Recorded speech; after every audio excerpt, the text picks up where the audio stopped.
Hello everyone. तो Lucent series के इस वीडियो में हम लोग डिस्कस करने वाले हैं सेल चैप्टर के पार्ट 2 को, जिसमें हम लोग माइटोकॉन्ड्रिया से पढ़ेंगे। तो अगर आप चैनल पर नए हैं तो चैनल को सब्सक्राइब कीजिए, साथ ही साथ लूसेंट सीरीज के अन्य सारे वीडियोज को देखिए, क्योंकि ये एनटीपीसी या कोई भी एग्जामिनेशन के लिए काफ़ी इंपॉर्टेंट है। तो माइटोकॉन्ड्रिया में हम लोग क्या क्या देखेंगे? तो माइटोकॉन्ड्रिया में हम लोग देखेंगे कि ये एल्टमैन के द्वारा डिस्कवर किया जाता है। साथ ही साथ माइटोकॉन्ड्रिया के शेप को हमको ध्यान में रखना होगा। तो ये सिलेंड्रिकल हो सकता है, रॉड शेप्ड हो सकता है, स्फेरिकल हो सकता है, और पाया कहाँ जाता है? साइटोप्लाज्म। तो साइटोप्लाज्म क्या है? ये तो हम लोग पहले पढ़ चुके हैं कि यह फ्लूइड है जो पाया कहाँ जाता है? Found outside the nuclear membrane. Outside nuclear membrane कहने का क्या मतलब हो गया कि सेल मेम्ब्रेन के अंदर जो भी फ्लूइड है और न्यूक्लियर मेम्ब्रेन के बाहर, उसी को हम लोग साइटोप्लाज्म कहते हैं। तो साइटोप्लाज्म माइटोकॉन्ड्रिया में हम लोग देख लिए कि इसका शेप क्या है। तो ये सिलिंड्रिकल है, रॉड शेप हो सकता है, स्फेरिकल स्ट्रक्चर हो सकता है, और पाया कहाँ जाता है? तो साइटोप्लाज्म में पाया जाता है। इसके साथ साथ हम लोगों को क्या ध्यान में रखना है कि यह सराउंडेड होता है डबल लेयर मेम्ब्रेन के द्वारा। किसके द्वारा सराउंडेड होता है? डबल लेयर मेम्ब्रेन के द्वारा। कौन सराउंडेड होता है? तो माइटोकॉन्ड्रिया। माइटोकॉन्ड्रिया का अपना भी एक मेम्ब्रेन है। तो ये मेम्ब्रेन कैसा कैसा होगा? तो डबल मेम्ब्रेन होगा माइटोकॉन्ड्रिया। ओके, नेक्स्ट हम लोग क्या देखते हैं? नेक्स्ट हम लोग देखेंगे कि inner membrane has many fold called cristae. तो ये क्रिस्टे याद रखना है कि इनर मेम्ब्रेन में बहुत सारा फोल्ड होता है, हो सकता है, जिसको हम लोग क्रिस्टे कहते हैं। अब माइटोकॉन्ड्रिया में जो फ्लूइड मौजूद है, माइटोकॉन्ड्रिया में जो फ्लूइड होता है, जो तरल पदार्थ है, उसको हम लोग क्या बोलते हैं? तो उसको हम लोग मैट्रिक्स बोलते हैं। यह मैट्रिक्स में बहुत सारा एंजाइम्स या कोएंजाइम पाया जाता है। तो ये तो हो गया माइटोकॉन्ड्रिया के बारे में इन्फॉर्मेशन। आगे क्या है कि कुछ क्वेश्चन आपको ऐसा भी देखने को मिल सकता है कि पूछ सकता है कि माइटोकॉन्ड्रिया को कंसीडर किया जाता है प्रोकैरियोटिक सेल इनसाइड यूकैरियोटिक। तो इसका फॉर्मेशन, क्वेश्चन का फॉर्मेशन किसी भी प्रकार से हो सकता है। तो आपको बस याद रखना है कि माइटोकॉन्ड्रिया को प्रोकैरियोटिक माना जाता है इनसाइड यूकैरियोटिक। ओके, नेक्स्ट क्या है कि माइटोकॉन्ड्रिया में क्या क्या हो सकता है? तो सिंगल सर्कुलर डीएनए मॉलिक्यूल होता है, कुछ आरएनए हो सकते हैं, और 70S राइबोसोम है। तो ये 70S राइबोसोम को हम लोग नेक्स्ट वीडियो में समझेंगे। बस अभी याद रखना है कि सर्कुलर डीएनए मॉलिक्यूल हो सकता है, इसमें कुछ आरएनए हो सकते हैं, और 70S राइबोसोम हो सकते हैं। फंक्शन क्या है माइटोकॉन्ड्रिया का? तो ये एक रेस्पिरेटरी साइट है सेलुलर रेस्पिरेशन के लिए। रेस्पिरेटरी साइट है सेलुलर रेस्पिरेशन का। ओके, नेक्स्ट क्या है कि माइटोकॉन्ड्रिया सिंथेसाइज करता है एनर्जी रिच कंपाउंड एटीपी को। एटीपी का फुल फॉर्म पूछा जाता है adenosine triphosphate. Adenosine triphosphate, ATP का फुल फॉर्म एडिनोसाइन ट्राइफॉस्फेट। आगे हम लोग क्या देखते हैं कि इसको power house of the cell कहा जाता है। तो क्वेश्चन पूछ सकता है power house of the cell, तो आप क्या बोलेंगे? माइटोकॉन्ड्रिया। ऐसा क्यों? क्योंकि यहीं पर सेलुलर रेस्पिरेशन का साइट है। अब आगे क्या है, एक चीज़ और पूछा जा सकता है, एनर्जी करेंसी ऑफ सेल किसको बोला जाता है? तो एटीपी को बोला जाता है। एनर्जी करेंसी ऑफ सेल किसको बोला जाता है? तो एटीपी को बोला जाता है। तो ये था माइटोकॉन्ड्रिया के बारे में सारा जानकारी। नेक्स्ट जो सेल ऑर्गेनल हम लोग पढ़ेंगे वो गोल्गी बडीज के बारे में पढ़ेंगे कि गोल्गी बडीज को कौन डिस्कवर किया था? तो कैमिलो गोल्गी। अब कब किया था ये इतना इंपॉर्टेंट नहीं है।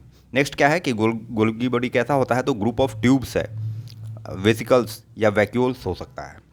गोल्गी बडी क्या हो सकता है? ग्रुप ऑफ ट्यूब्स भी हो सकता है, वेसिकल्स भी हो सकता है, वैक्यूल्स भी हो सकता है। In plant it is more in number. Plant में यह ज़्यादा संख्या में पाया जाता है। कौन? Golgi body. And here it is known as dictyosomes. Plant cell में इसको डिक्टीसोम के नाम से भी जाना जाता है। फंक्शन क्या है इसका गोल्गी बडीज का? तो it works as storage, processing and packaging of material. मतलब जो भी मटेरियल हैं उनको स्टोर करना, उनको प्रोसेस करना, उनको पैकेज करना, है ना, ऐसा काम है। It also involve in the synthesis of cell wall. Cell wall के सिंथेसिस में भी मदद करता है, या प्लाज्मा मेम्ब्रेन कहें, लाइसोसोम कहें। ओके, तो ये था गोल्गी बडीज के बारे में।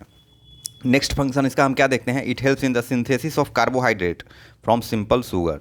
मतलब कार्बोहाइड्रेट के सिंथेसिस में मदद करता है। जो और किससे बनाता है ये कार्बोहाइड्रेट? सिंपल शुगर से। Which combine with protein made by ribosome forming glycoprotein. और प्रोटीन के साथ कंबाइन होकर ग्लाइकोप्रोटीन बनाता है, और प्रोटीन का फॉर्मेशन कौन करता है? राइबोसोम करता है। तो गोल्गी बडीज के बारे में हमको बस इतना ही याद रखना है कि ये कैमिलो गोल्गी के द्वारा डिस्कवर किया गया था। ये कैसा हो सकता है? तो ग्रुप ऑफ ट्यूब्स भी हो सकता है, ग्रुप ऑफ वेसिकल्स भी हो सकता है, ग्रुप ऑफ वैक्यूल्स भी हो सकता है। प्लांट में इसका संख्या ज़्यादा होता है और वहाँ इसे डिक्टीसोम्स के नाम से जाना जाता है। इसका फंक्शन क्या है? तो मटेरियल्स का स्टोरेज करना, प्रोसेसिंग करना, पैकेजिंग करना, और synthesis of cell wall, plasma membrane और लाइसोसोम में भी यह भूमिका निभाता है। साथ ही साथ क्या कह सकते हैं कि ये कार्बोहाइड्रेट का फॉर्मेशन करता है सिंपल शुगर के मदद से, और ग्लाइकोप्रोटीन बनाता है प्रोटीन के मदद से। तो ये था गोल्गी बडीज के बारे में। अब हम लोग इंडोप्लाज्मिक रेटिकुलम के बारे में देखेंगे। इंडोप्लाज्मिक रेटिकुलम के केस में आप क्या देखते हैं? तो ये मेम्ब्रेनस नेटवर्क है ट्यूब लाइक स्ट्रक्चर का। ठीक है, जो कहाँ पाया जाता है, साइटोप्लाज्म में। ऑब्वियस है कि सेल के अंदर जो भी चीज़ है वो साइटोप्लाज्म में आपको फ्लोटेड पाया जाएगा। आगे हम लोग क्या देखते हैं कि it is attached with nucleus, nucleus से जुड़ा होता है एक तरफ से, ठीक है, और दूसरे तरफ यह प्लाज्मा मेम्ब्रेन से जुड़ा होता है। आगे हम लोग इसके फंक्शन को समझते हैं। तो endoplasmic reticulum helps in distribution of material, मतलब मटेरियल को फैलाने में सेल के अंदर मदद करता है। और it forms supporting framework of cell के सपोर्टिंग फ्रेमवर्क के रूप में भी काम करता है। अब यहाँ पर एंडोप्लाज्मिक रेटिकुलम दो प्रकार का होता है। एक रफ ईआर होता है। रफ ईआर क्या होगा, रफ मतलब खुरदुरा हो गया, जहाँ पर आपको राइबोसोम ग्रेनुल शेप में मिलेगा, और यह साइट होता है प्रोटीन सिंथेसिस का, मीन्स प्रोटीन फॉर्मेशन का। दूसरा होता है स्मूथ इंडोप्लाज्मिक रेटिकुलम। दूसरा स्मूथ इंडोप्लाज्मिक रेटिकुलम जो होता है, यह यहाँ पर आपको राइबोसोम नहीं पाया जाएगा। मतलब रफ एंडोप्लाज्मिक रेटिकुलम में आपको राइबोसोम पाया जाएगा, और राइबोसोम के होने के कारण ही यह रफ है, खुरदुरा है, क्योंकि राइबोसोम आपको ग्रैनुल शेप में मिलेगा। लेकिन स्मूथ एंडोप्लाज्मिक रेटिकुलम में आपको राइबोसोम देखने को नहीं मिलता है। और यह जो स्मूथ एंडोप्लाज्मिक रेटिकुलम है, यहाँ पर लिपिड का सिंथेसिस होता है, लिपिड का फॉर्मेशन होता है। Due to defective endoplasmic reticulum a cell is unable to synthesize lipid. अगर किसी का एंडोप्लाज्मिक रेटिकुलम डिफेक्ट हो जाता है, खराब हो जाता है, तो उसका सेल लिपिड का सिंथेसिस नहीं कर सकता है।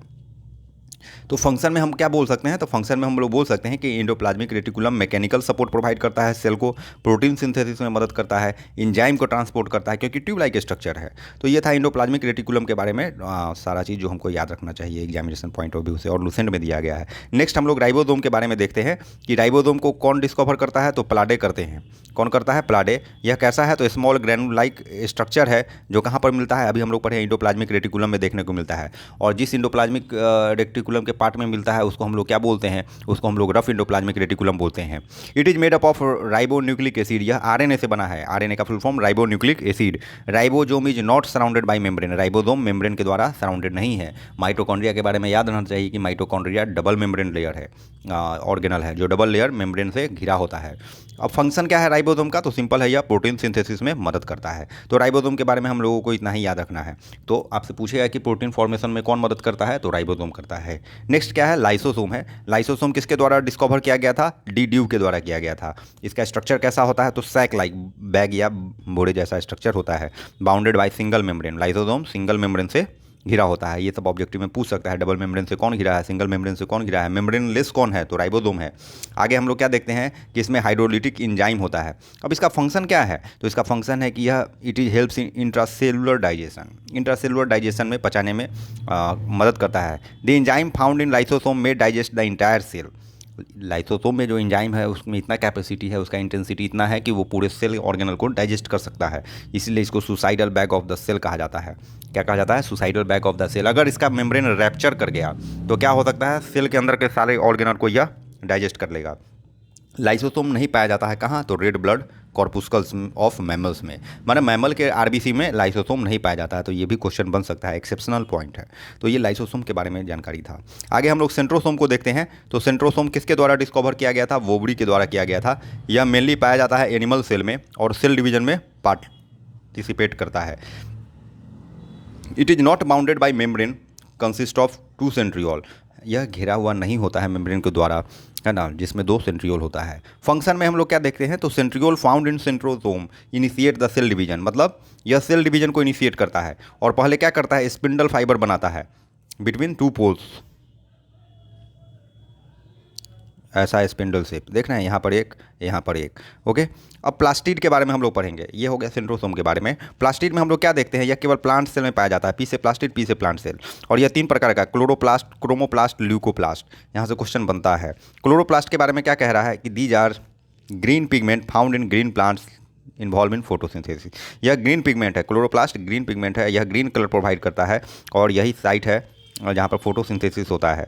आगे क्या कर रहा है, so it is known as, इसलिए इसको क्या कहा जाता है, किसको, क्लोरोप्लास्ट को, it is known as kitchen of the cell. Kitchen of the cell कहा जाता है। Chloroplast is bounded by 2 unit membrane, grana and stroma. यहाँ ध्यान रखना है कि यह बाउंडेड होता है, घिरा होता है, किससे, ग्रेना और एस्ट्रोमा से। आगे क्या है, ग्रेना क्या चीज़ से बना है, grana are made up of membrane bounded sac like structure known as thylakoid. अब थाइलाकोइड से ये बाउंडेड होता है, ग्रेना थाइलाकोइड से। इसमें क्या होता है, क्लोरोफिल मॉलिक्यूल होता है, किसमें, ग्रेना में। तो याद रखना है कि ग्रेना किससे घिरा होता है, थाइलाकोइड से, और इसमें ही आपको क्लोरोफिल मॉलिक्यूल देखने को मिलता है। स्ट्रोमा के बारे में कहा है, stroma is the matrix present inside the chloroplast. Stroma क्या है? एक मैट्रिक्स है जो कहाँ मौजूद होता है? क्लोरोप्लास्ट में, जिसमें क्या होता है? फोटोसिंथेटिक एंजाइम्स होता है। मैट्रिक्स मतलब क्या होता है? लिक्विड होता है, फ्लूइड होता है, ठीक है, जो हम लोग पढ़े थे माइटोकॉन्ड्रिया के केस में।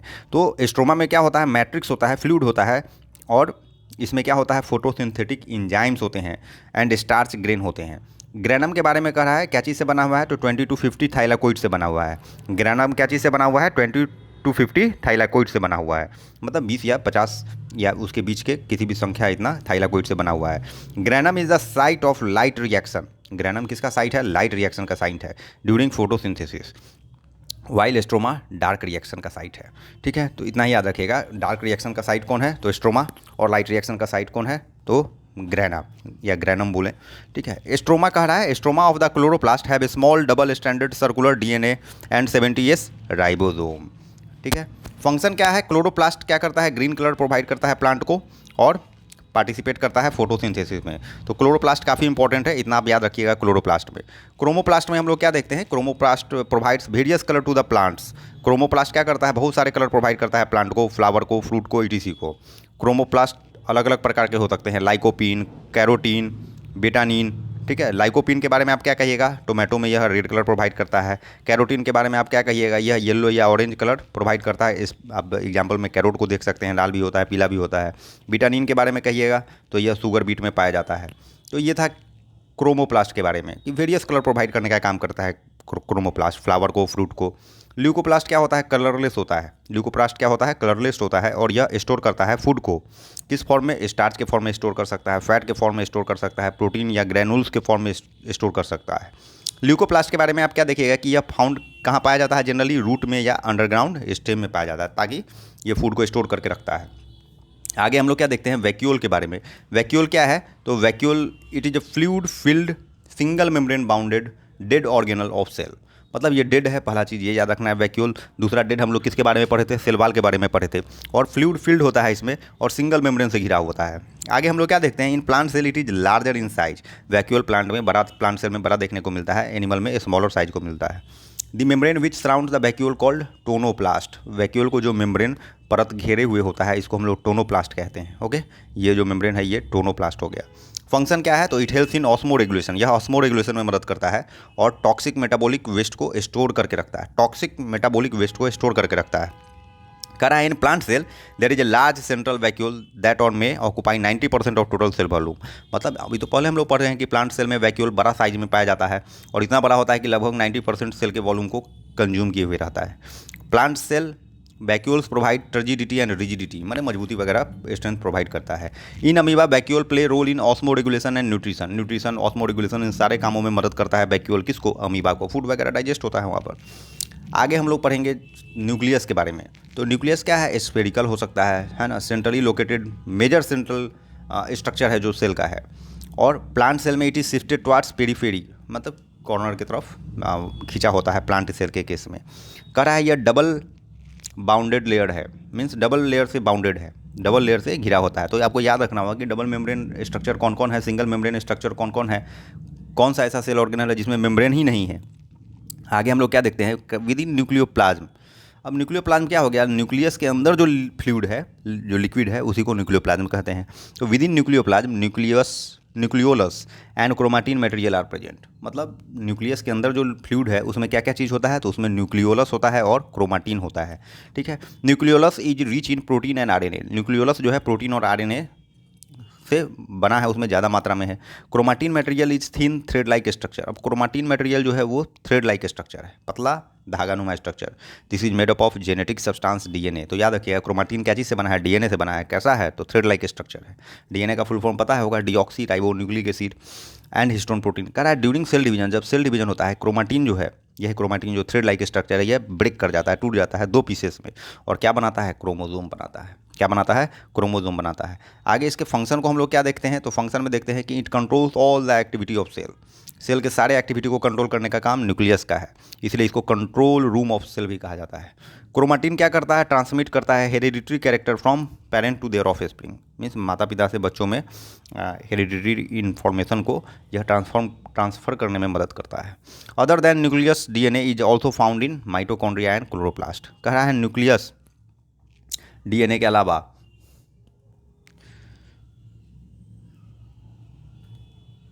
इस पॉइंट को हम लोग छोड़ देंगे, नेक्स्ट पॉइंट को देखते हैं। Due to presence of DNA chloroplast and mitochondria are self replicating organelle. अब ये क्वेश्चन बन सकता है कि माइटोकॉन्ड्रिया और क्लोरोप्लास्ट जो है सेल्फ रेप्लिकेटिंग ऑर्गेनल क्यों है, तो due to presence of DNA, खुद से रेप्लिकेट कर लेता है ना। ऐसा क्यों कर पाता है, क्योंकि इसमें डीएनए है। Mitochondria is also able to produce their own protein. Mitochondria अपना प्रोटीन खुद से भी बना सकते हैं। ओके, ये पॉइंट इंपॉर्टेंट नहीं है। ये नेक्स्ट पॉइंट क्या है, endoplasmic reticulum, Golgi body, lysosome and vacuoles make the endomembrane system of the cell wall. मतलब कह रहा है endoplasmic reticulum, Golgi bodies, lysosome, ये वैक्यूल्स, ये सब मिल करके इंडो मेम्ब्रेन सिस्टम बनाते हैं सेल का। तो ये था सेल के बारे में, सेल ऑर्गेनल के बारे में हम लोग सारे स्ट्रक्चर को डिस्कस किए हैं, जो कि एग्जामिनेशन पॉइंट ऑफ व्यू से इंपॉर्टेंट है और यहीं से क्वेश्चन आता है। तो आप वीडियो को लाइक कीजिए, शेयर कीजिए, चैनल को सब्सक्राइब कीजिए। Thank you.